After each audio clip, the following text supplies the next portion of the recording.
Ang pagtatanghal na inyong mapapanood ay hango sa totoong buhay. Ngunit, ang mga pangalan at karakter ay pawang pagganap lamang.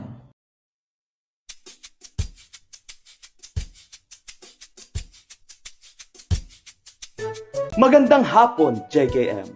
Ang palabas na aming ihahandog sa inyong lahat ay patungkol sa kung paano nga ba nakakatulong ang fellowship sa bawat miyembro ng isang iglesia.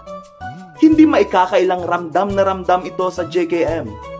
Halina at panoorin ang isang sitwasyon kung paanong ang fellowship ay pinatatatag ang samahan at pinalalalim ang relasyon natin sa Diyos.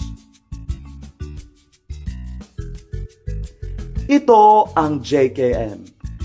Binubuo ito ng masasayahin, tapat, at masisipag na manggagawa ng Diyos.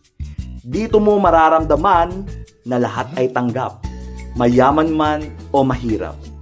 At dito ay mararanasan mo ang tunay na pagsamba sa Diyos. Dito rin ay makikilala mo ang iba't ibang taong galing sa iba't ibang lugar.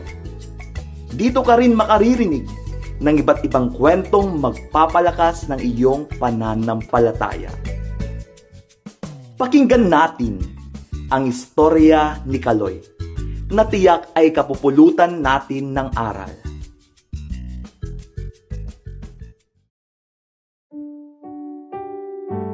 Isang araw, si Kaloy ay nagkwento tungkol sa kanyang karanasan bilang isang manggagawa.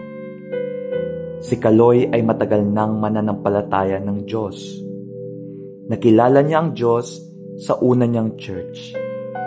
Sa katotohanan ay dati siyang manggagawa. Isa siyang masipag na evangelist o nagtuturo ng salita ng Diyos. Miyembro rin siya ng grupo ng mga awit o choir. Isa siya sa mga nangunguna at pinagkakatiwalaan sa church.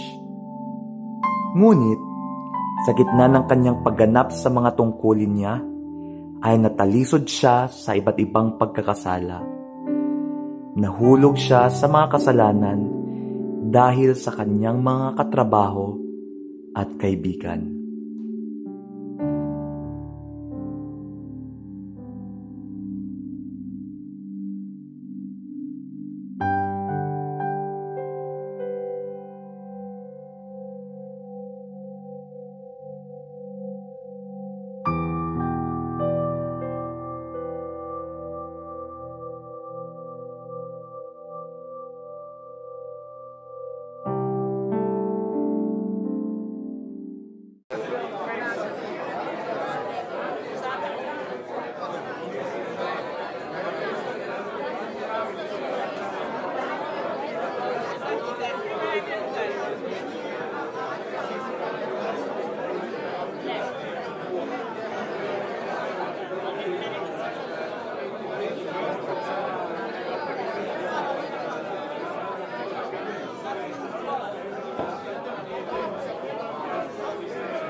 Natutungang manginom, gumamit ng droga, at mambabae kahit may asawa na si Kaloy.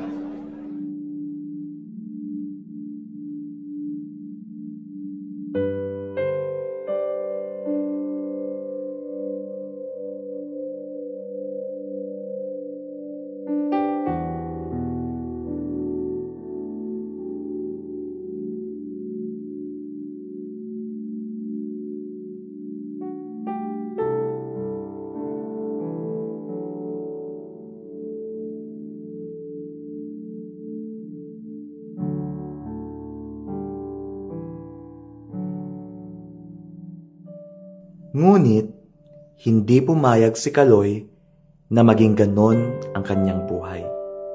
pinagdesisyonan niyang magbago at humingi ng tawad sa Diyos.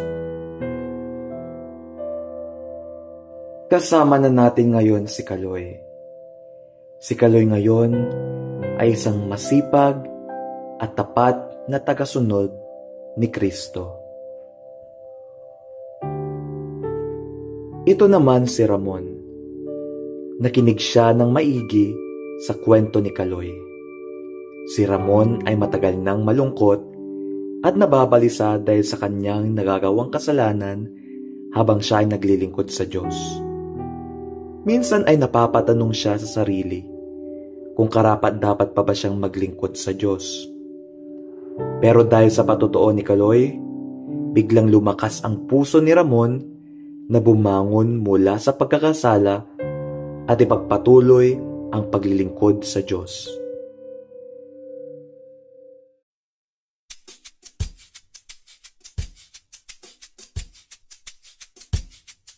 Ngayon, ang grupo ng kalalakihan ng JKM ay nananatili at mananatiling matatag sa Diyos dahil sa mga patutuong narinig at maririnig ng grupo sa bawat miyembro. Iyan ang isa sa pinakamagandang epekto ng fellowship sa bawat miyembro. Ang mapalakas ang nanghihina at samahang tumayo ang nadarapa.